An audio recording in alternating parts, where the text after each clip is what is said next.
So, come back to this question. You don't even need to have your books open to the right page right now. But you do need to remember that the domains are the x's and that the ranges are the y's, yes? Okay. And on this graph here, all the red dots, because it was easier to see, are points on the graph, yes?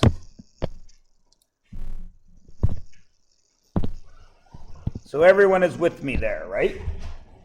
Now that means that every one of those points on the graph has an x and a y, yes? Which means every one of those points contributes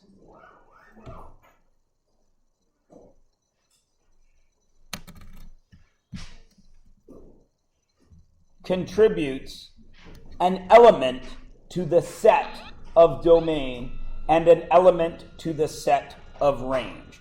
Everybody understands that, right? And the reason I have to list each and every one of them is because even though there is an x value here of -3, which is an element of the domain, my next x value is -2, which is still an element of the domain. But are there any x values between them? There are not, are there? So because it is single points, I have to list every element of the domain and the range. And also, please notice that they do not match up as coordinates once I make them domains and ranges. Does everybody understand? Because when we list the domain and the range, we list from lowest to highest of the domains, and then the lowest to highest of the range. Because once we've split them into domain and range, they are no longer an x value and a y value. Does everybody understand that? Okay, so now I will call your attention down to this one. And on this one, you will notice that my domain started at -3 and carried on up to +3, yes? And you will notice that both of those dots are closed and colored in, which means they are both included, yes? Now, a lot of you have trouble understanding this notation. If you read this in English, -3, the domain is such that -3 is less than all of my x values, and all of my x values are also less than 3. That's what that means. Does everybody understand that? So that means I go from -3 as my lowest up to +3. Cool? This way of writing it is what we call set notation. You don't need to write that down yet. The only new thing I'm going to talk about right now is you will notice that since this is a solid line, there are x values all the way along, aren't there? It doesn't stop. So there's another way to write this. And we write this the following way. -3 is included. So we write -3 because it's the lowest number, so it's on the left. +3 is included, so it's the highest number, so it's on the right. Because they are included, we put a square bracket around it. And that means the same as this. So if there is a line on the x-axis, like this, how we use that whole part of it, we can write it this way, lowest to highest, with square brackets if it's included. So what would this range be in this new kind of writing? Is -2 included? Yes. So it would be square bracket -2 going up to what? 3 with what kind of bracket? Square, because 3 is included. And this is what is called interval notation. I don't care which one you use to give me answers, but I do care that you know how to use both of them. Understand? So let's see if we can figure this out. Remember, you don't need to write any of this down yet. here is a really good example. So you guys recognize that this had two sets of domain, didn't it? Because the domain stopped in the middle. So this one went 30 to negative 10, and the negative 30 was included. So that goes on the left. What kind of bracket will it have? Square, because it's included. It goes up to negative 10. What kind of bracket will it have?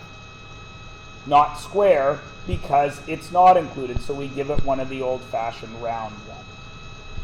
Everybody cool? So what would this one be?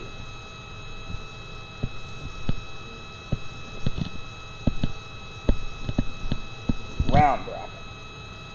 Everybody got it? It's easy peasy. It's just another way of writing it. It's shorter, because we all know how lazy math guys are. Right? Everybody cool? So then we get to this weird one. If I were to take my black pen and color along the x-axis, every part of it is full, isn't it? So we can go ahead and use the interval notation. I went from negative 6, included or not? Not included, so what kind of bracket? Round, negative 6, up to what? Was positive 6 included? Yes. So that's that. Now, am I allowed to use this notation on the range?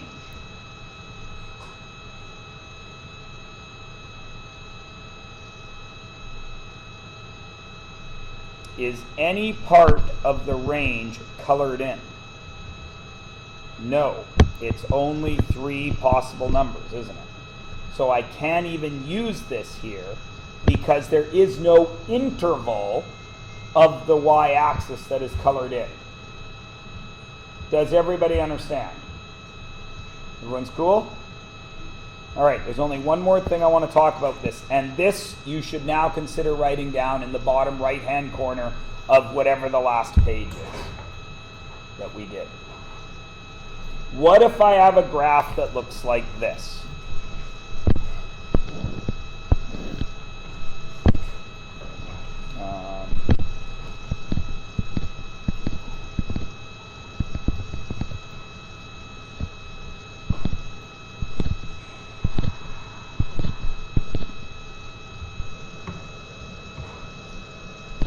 What is that point right there?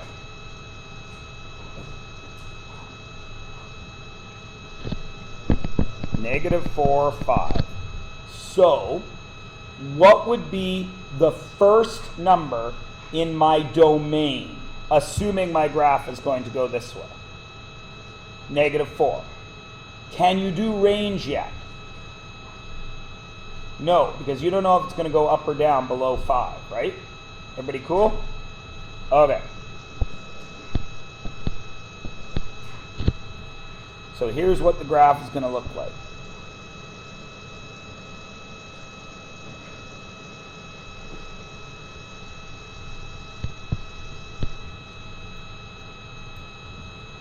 So, what is my domain in interval notation? So the first thing we look at is the lowest point on the x-axis. There it is, yes? Is it included? Yep, so what would I write? Square bracket, negative 4. What does this arrow mean? Continues forever. So where is this going to end? Never. What do we call the number that we never get to? Infinity. So I'm going to go up to infinity. Will I ever get there? Yes or no? No. So can infinity be included? No. So what kind of bracket does it get? Round. Easy peasy lemon squeezy, right? Everyone agree? Okay. So now let's do our range. What is the lowest range value I am going to get? What does that arrow mean? Continues to where? infinity downwards as well. Will I ever get to it? No. So it must be round bracket negative infinity. Right? Because negatives are smaller than positives, so we put our smallest number first. Up to what? No. 7. Is 7 included? Yes. How do I do this? I find the highest point of the graph and I color in along my axis down and I notice, oh, it continues forever. Is everybody cool with domain and range? I'm going to give you work on it today, but not right now. Is everybody good? I will take your silence as yes. So we shall move on, cabbages. Now, the next thing in your blue book, no, you guys have the pink book,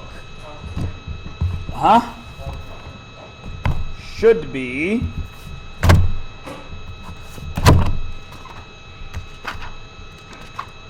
one front to back page of domain and range practice, yes?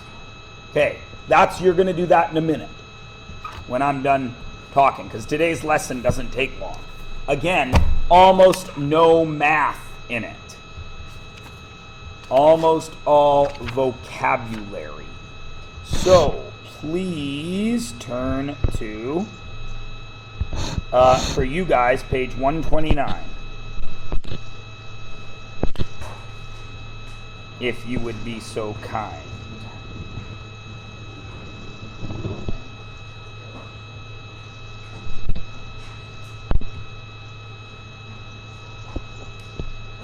Now, you don't need me to do the first 1, 2, 3, 4. You should be able to do all 6 of those questions right now. You might have a little trouble with the first one and the last one. So go ahead and attempt those right now, please.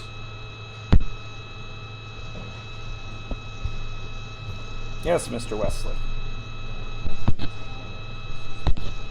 When you want. Sure. Knock yourself out. What do you plan to do for this lesson? Watch it. Okay then. Knock yourself out. See you later. Alrighty.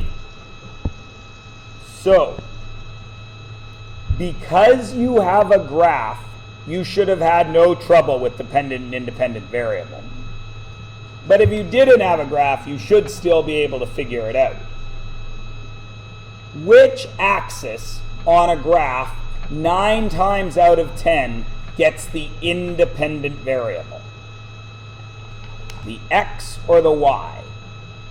The x. 9,99999 times out of 1,000,000 or whatever, however many zeros I needed there. Almost always, your dependent is the x-axis, and your independent, I lie, other way around, your dependent is the y-axis, and your independent is the x-axis. Now let's think about this. Is this one of those 9 times out of 10? Well, let's check. Are any of us underwater right now? No. Is time passing for us? Are there people in the world right now who are underwater? Is time passing for them? So time is independent for everyone, whether they are underwater or not. Yes? So wherever you find time is the independent variable, because that is independent for every one of us. We are all passing time right now. Got me? So, what is our dependent variable? Our dependent variable is depth in meters. And our independent variable is time in minutes. Everybody is comfortable with that, yes? Why one is dependent, one is independent? Right? Right now I'm sitting on the side of a boat. Am I under the water? No, but time is going by. How many minutes did the dive last?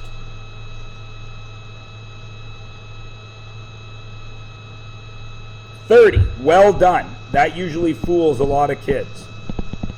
Why does it fool kids? Because it looks like it's one square. So they say 29. Is it? No, because each square goes up by how much? 2. Cool? All right. At what times did the diver stop her descent?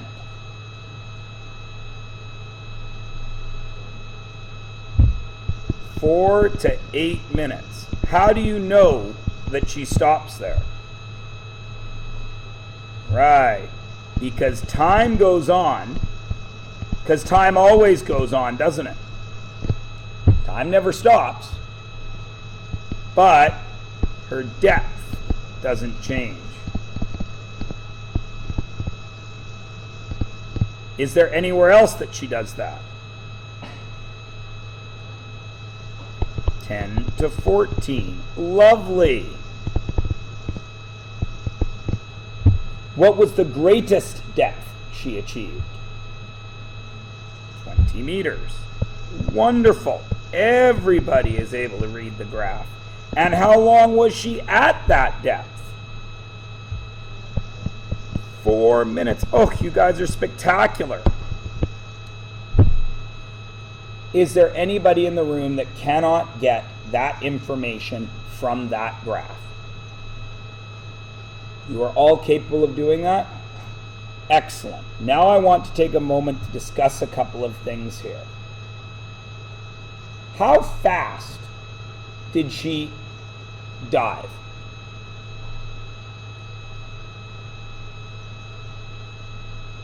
What is the key word in what I just said? Fast. I need a speed, don't I? Does this graph give me a speed? No, this graph gives me a distance and a time, doesn't it? Right? What's speed? Pardon me? Why is it 3 meters per minute, Jacob? I'm not saying you're right or wrong, but why do you think that?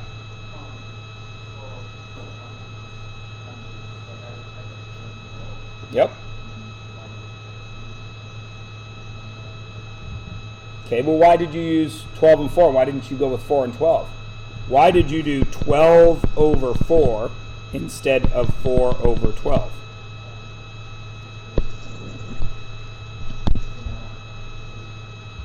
So you're looking there and there, yes? And you were saying that this was 12 and this was 4. And then you went 12 divided by 4 to equal 3 meters per second, which is exactly what he said, 3 meters per second, yes? Right? We all heard him say 3 meters per second. Meters slash second. How else could I write that? Meters over seconds, yes? And what math is that? Division. So since she went 12 meters, he said meters per minute, which is what it really is, meters per minute. And in 4 minutes, he went 3 meters in 1 minute. Because speed is always a distance divided by a time, isn't it?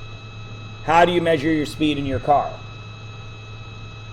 Kilometers per hour. km, a distance, per divided by hour. Does everybody see what has happened here? So Jacob tells me that for the first 4 minutes of her dive, she is descending at a rate of 3 meters per minute. Yes? Then she stops. Then she goes again. How fast is her speed there?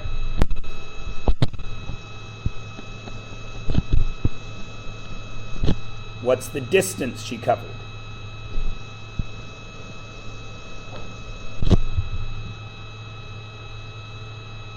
She went from 12 to 20.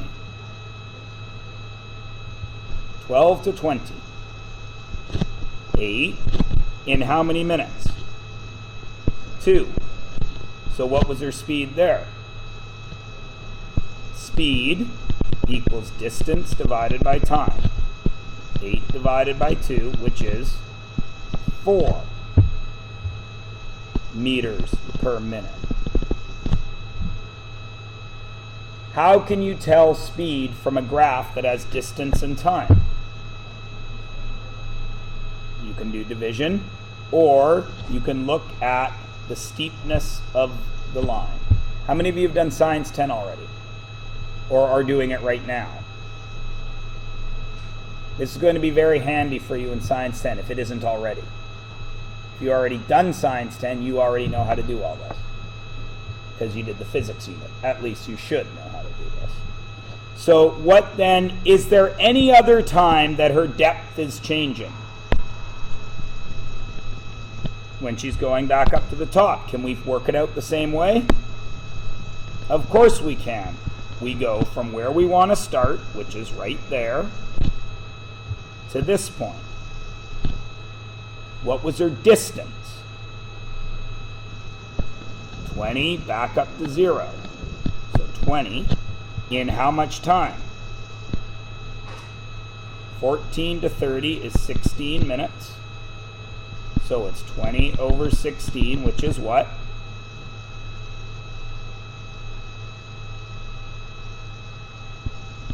5 over 4, which is 1.25 meters per minute. Everybody cool? And this is what we call a rate. That isn't writing very well. This is what we call a rate of change. And it works on all distance and time graphs. Actually, it works on every graph.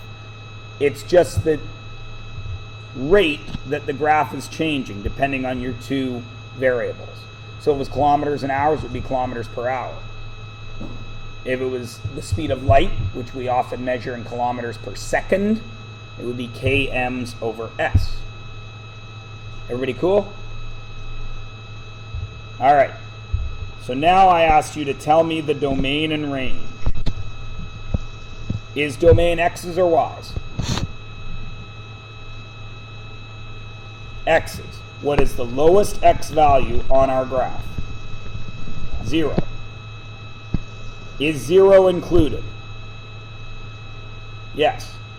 Is there at any point, does time stop for our diver? No. Why? Because time never stops. At every single possible measurable second, millisecond, nanosecond, picosecond, does this diver exist? Yes. So, it must include 0. Right? Is this all colored in? So can I use interval notation? Up to what point? When does the domain of this graph end? When? Huh? No, the graph has an ending. We're graphing her dive. Her dive ends when? At 30. Why? Because she's back at the surface. She's no longer diving. Understand? Okay, don't overthink things. It's never that complicated. What is the range? 0, because at the beginning, she hasn't gone underwater at all. So I start at 0, and then I look on this axis. Does she have a depth for the entire time? Or does she disappear at one spot and reappear later on? Of course not. It is solid. From 0 to what? 20. Is 20 included? Of course it is, because she spent time at that depth. Can everybody do it? All right, try it with the next one. What? Mr. Myers, write a scenario to explain it. What is happening in real life for this graph? Don't tell me about the graph. Don't say, well, there's a red line that's going up and to the right.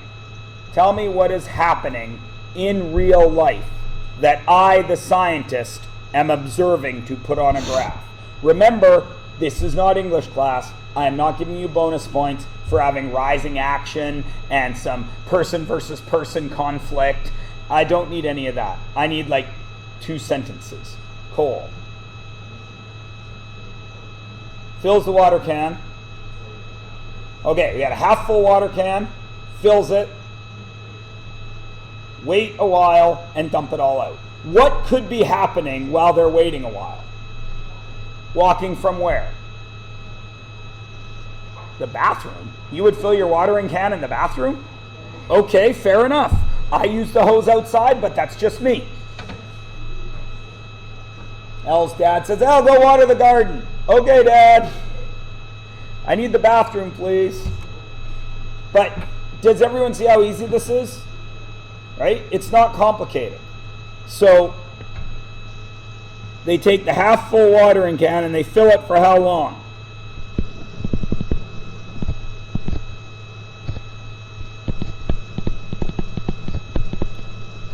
Fill the partial can for how long? 30 seconds. Then from B to C, we walk to the flowers.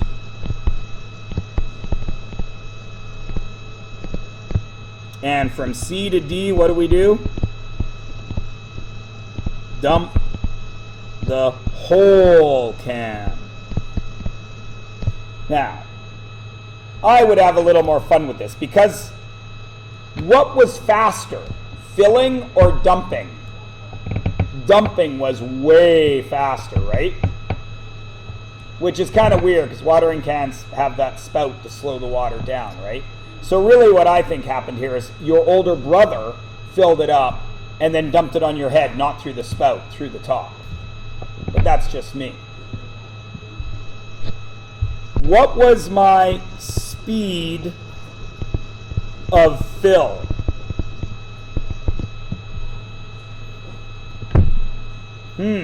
But Mr. Myers, it's hard to do speed because speed is distance over time. This isn't a distance. What is this? Volume. But it's still happening over time, isn't it? So the speed must be in liters per second, yes? How fast was the fill?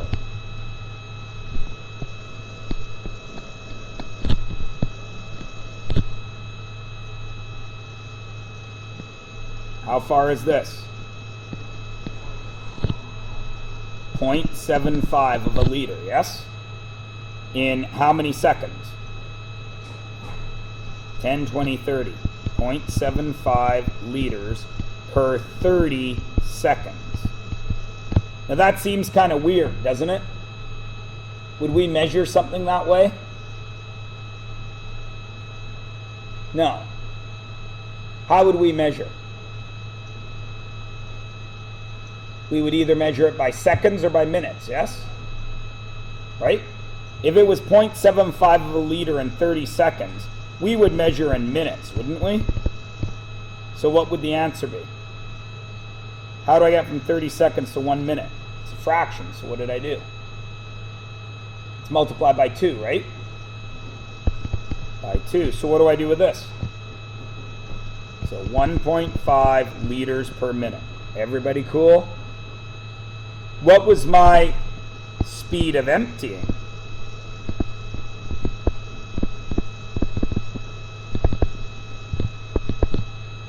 Well, I go to here and I check how much left the can.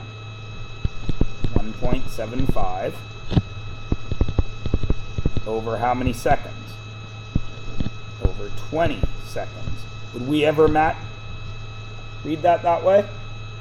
What do I got to do to 20 to get it to a minute? 3. So what do I got to do with this? Multiply by 3.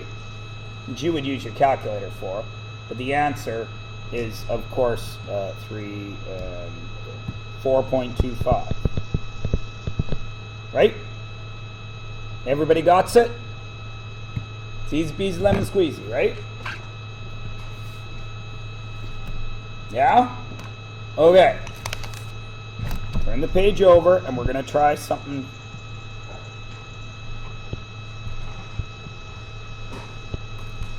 I want you to draw me this graph. Okay? Listen to me and listen to me carefully. A bunch of you aren't going to draw it at all. I won't mention any names.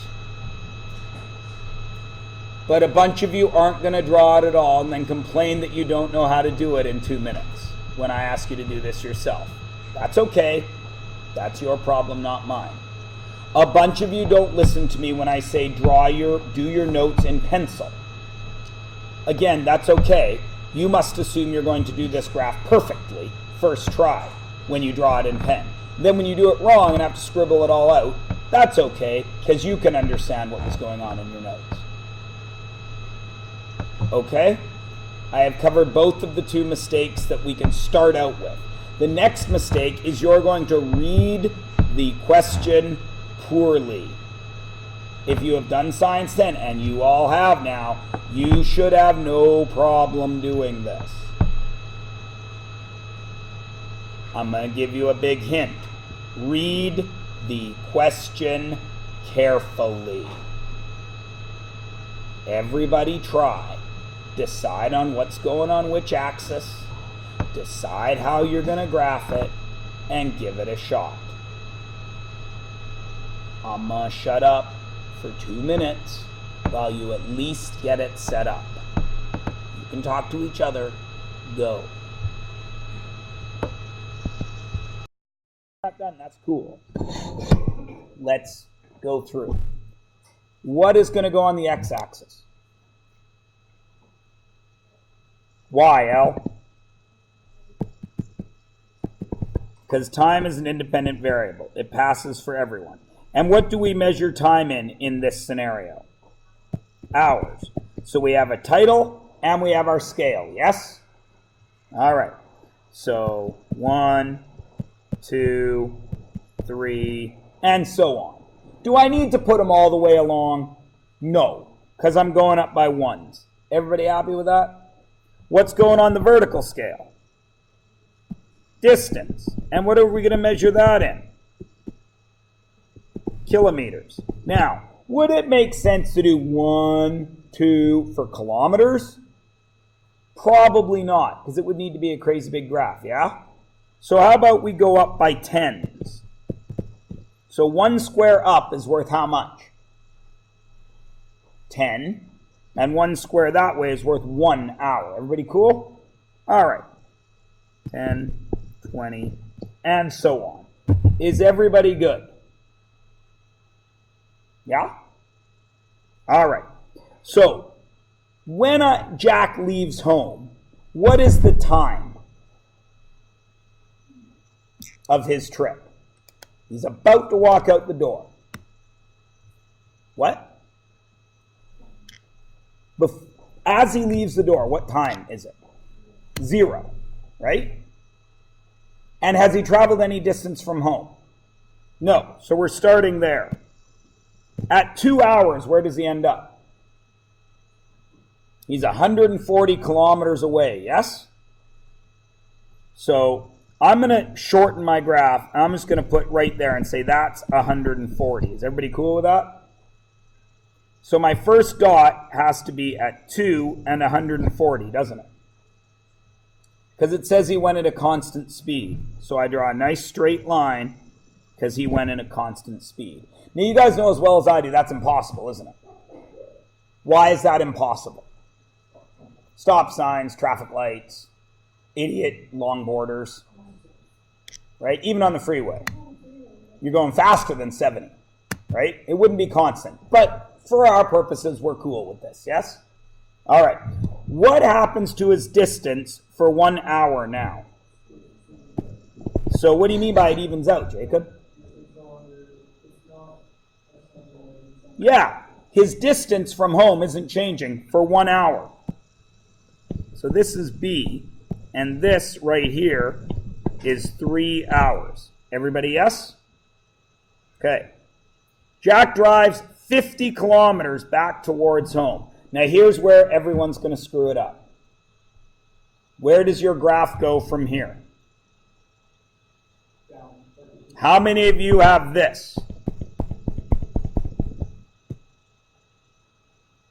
How many of you have this in blue? How many of you didn't bother drawing past B? That's usually what happens. The answer, and I told you to read the question carefully, what is this a graph of?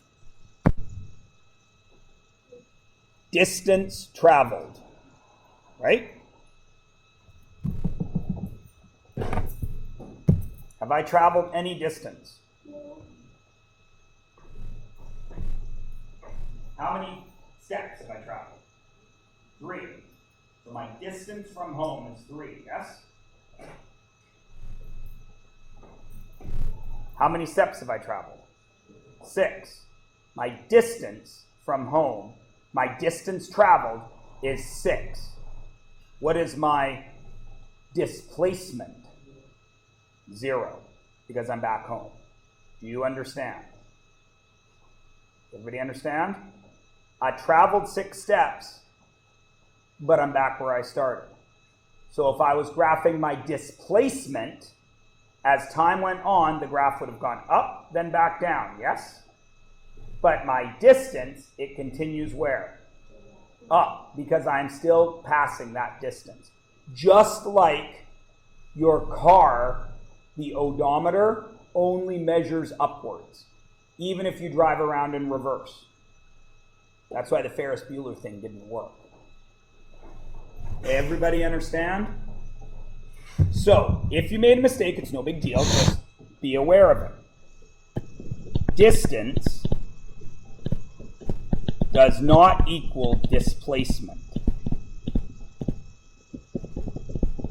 Distance is what we call a vector because it only has an amount. If I drive from here to home and back to here, I drive a distance of 64 kilometers. 32 home, 32 back to here, right? But tomorrow when you come into class, am I going to be sitting in this chair? So is it possible for you to honestly believe that I just spent the night here and never moved? Which is what you all thought your teachers did when you were kids anyway. You all thought they lived at the school.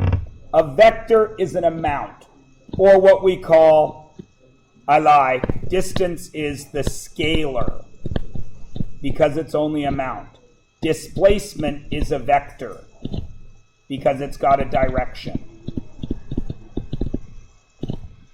And it is always positive or negative, whereas distance is always positive. Does everybody understand? Now, of course, you've all done science. If I move to your left, is that negative or positive? For you guys, that's negative. For me, facing you, that would be positive, wouldn't it? So I'm going to the right. What if I go north? Positive or negative? What if I go west? Negative. What if I go up? What if I go down? What if I go forward? What if I go backwards? So everybody's cool with that? So we've gotten to our first mistake. When we get to here, distance is going to continue onwards, yes? For 50 kilometers. So from 140, I'm going up to 190, correct? And how long does it take me to do that? 50 kilometers towards home. It doesn't tell me, does it? So I just got to pass the time, right? Because it doesn't tell me. So we go up a little to 190. Cool? What happens at 190? Stop for half an hour. So what does stop look like? Flat line for half an hour. So this is C and C. And then what happens at D? I go back home and I take 2 more hours. So can it be this steep?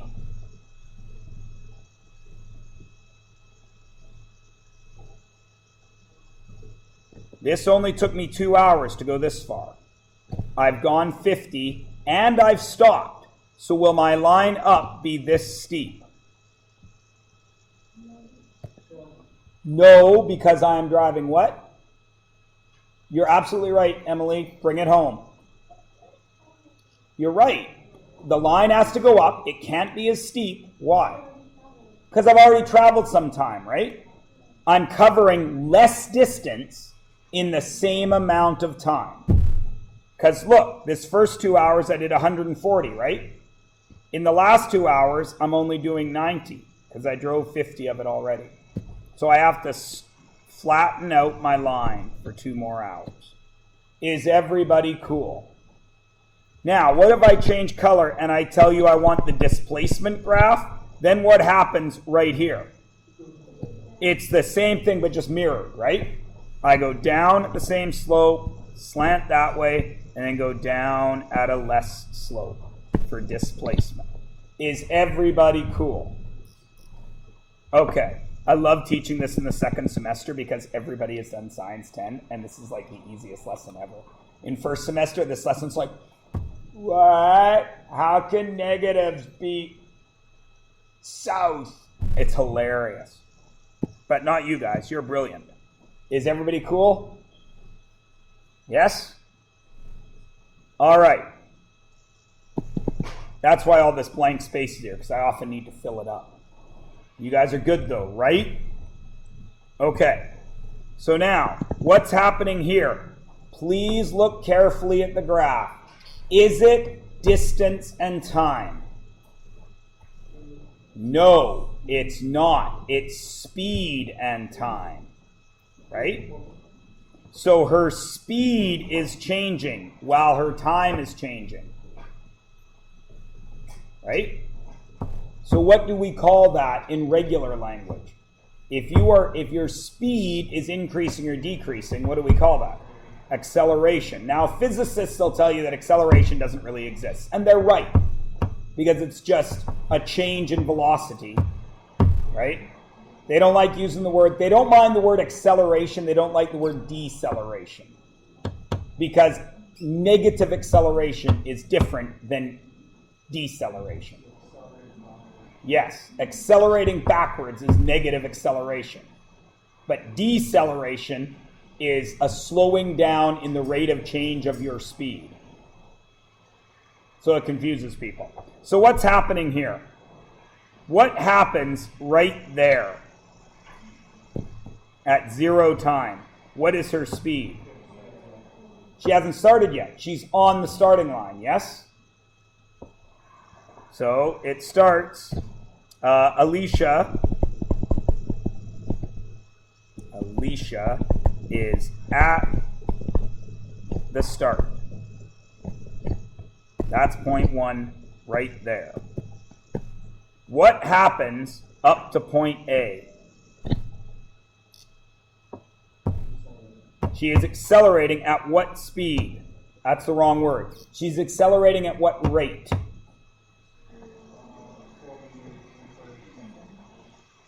Nice. She is accelerating at the start, and from 1 to A, she accelerates how fast?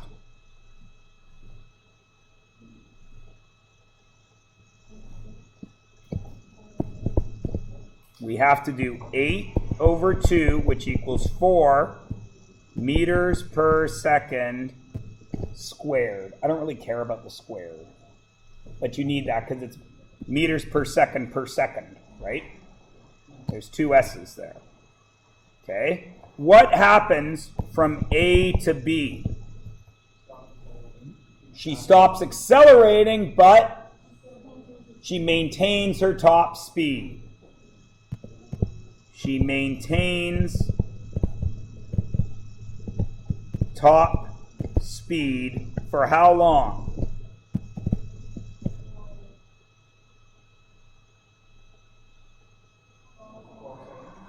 For 12 seconds.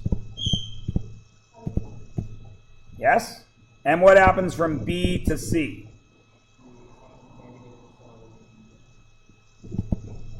She slows down. Now somebody always says, well, Mr. Mars, doesn't she stop? Yes.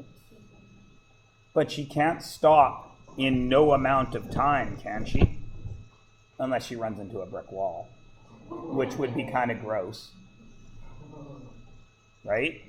Time moves on. Remember, time never stops or goes back.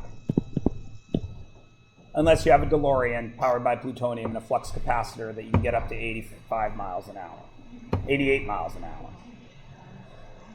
which none of you have, so meh. Is everybody good? Everybody's good? All right, your assignment starts now. Attempt 5, 6, 7, and 8. And that is your homework. Do they have to be perfect? Oh, I lied. That and page 127 and 128. So this page and 127 to 28, the domain and rain page.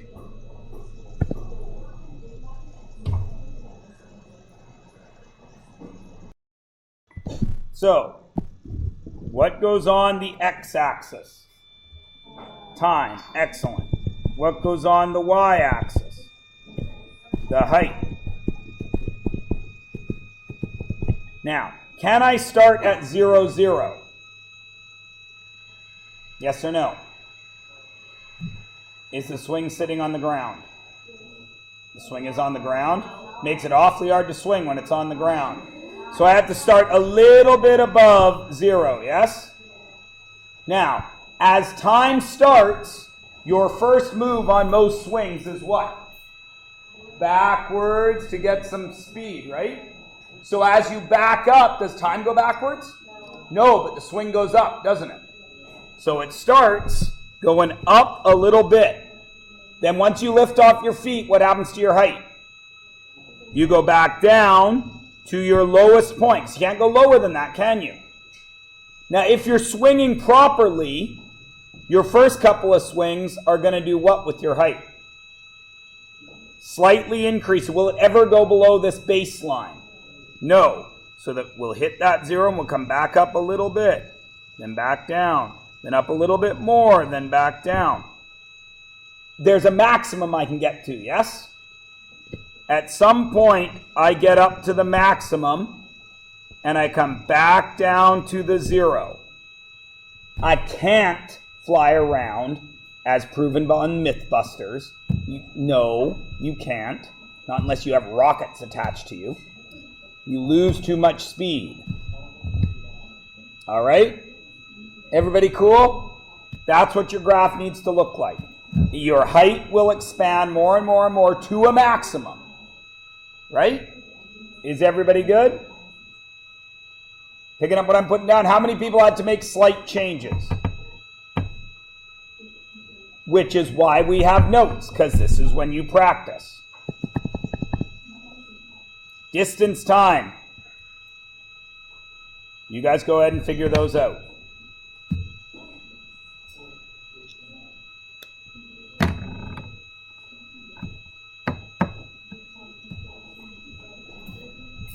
Please look carefully at that word and that word. And notice that right now I am displacing myself and traveling a distance.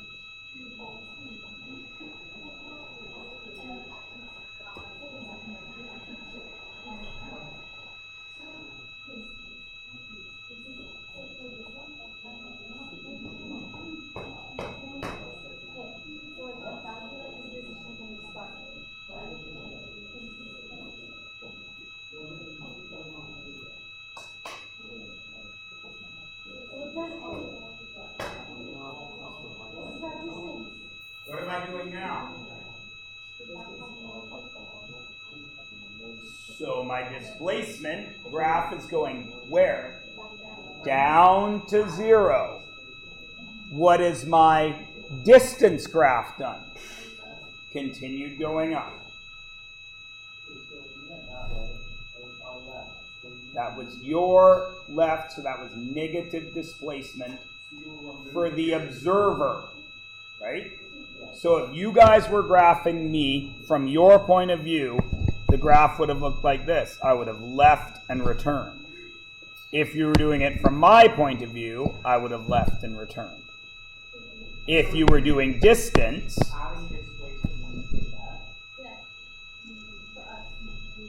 yes, yes. Okay?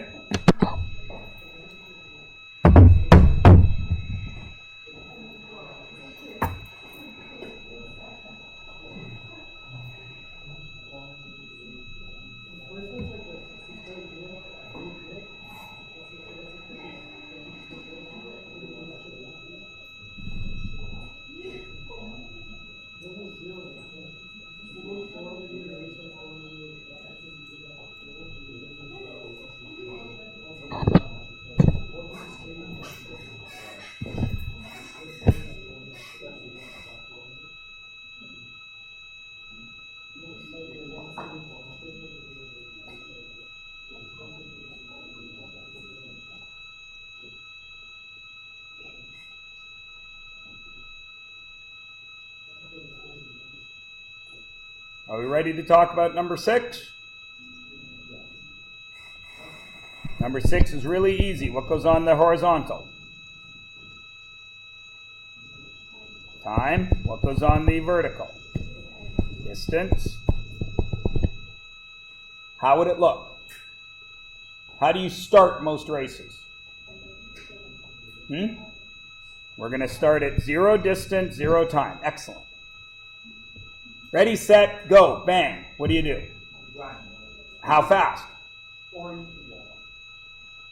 You go top speed right away on a 400-meter race. You'll go as fast as you can. I'm just asking, what would you guys do?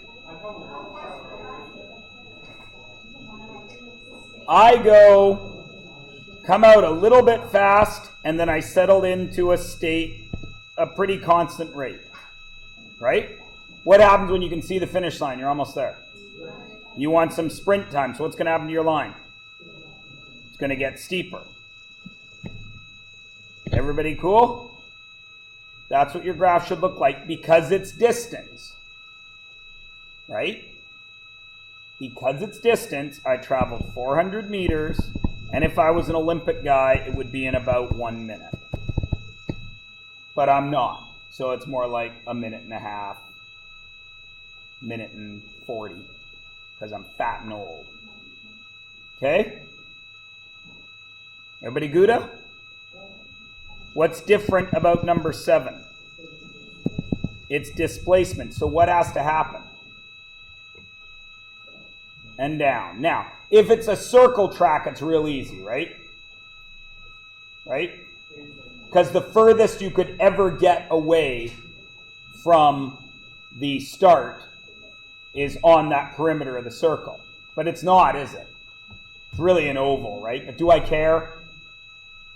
As long as your graph, as long as you're smart about it, I'm going away from start, and then once I turn that corner, aren't I getting closer to start again? Right? Because it's an oval track, right? So if I start here, when I'm back here, I'm close, aren't I? But over here, I'm further away. So as long as my graph goes up and down and up and down and ends up at the same spot, I'm okay. Now, how long will this be if I'm an Olympic guy? 400 meters, about a minute. And how long will this be in height? My furthest away. What point is furthest away from start? A, B, C, or D? A is probably the furthest. This is A and C. This is when I'm closest to the start. That's B, because displacement-wise, I'm only across the field away. Does everybody understand that? Cool? What didn't happen? Time never went backwards. Did it? Everybody cool with 8 or 7? Okay. I can't do 8 because mine is going to be different than yours. At the very least, you should really try to do this one on your way to school tomorrow even. Just think about it while you're driving your mom or on the bus or whatever, however you get here. Just try and do that one. I'll do mine tomorrow. I drive a car, obviously, so mine will be different. Okay? And I also come from way further away than you guys.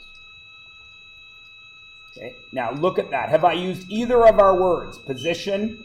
I didn't use displacement or distance, did I? Which one is position? Is it displacement or distance? Yeah.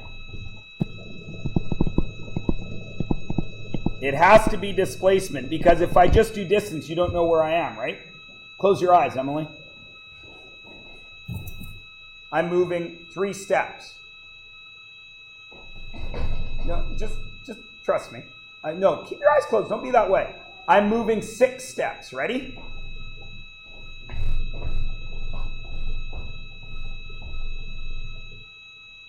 Am I to the right or left of where I started?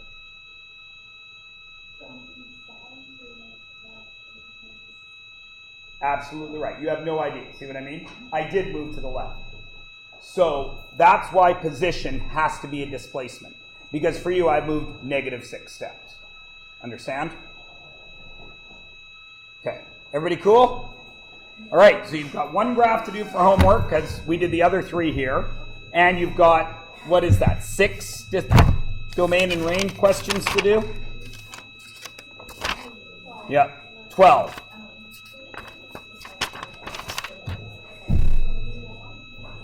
Everybody good? Okay.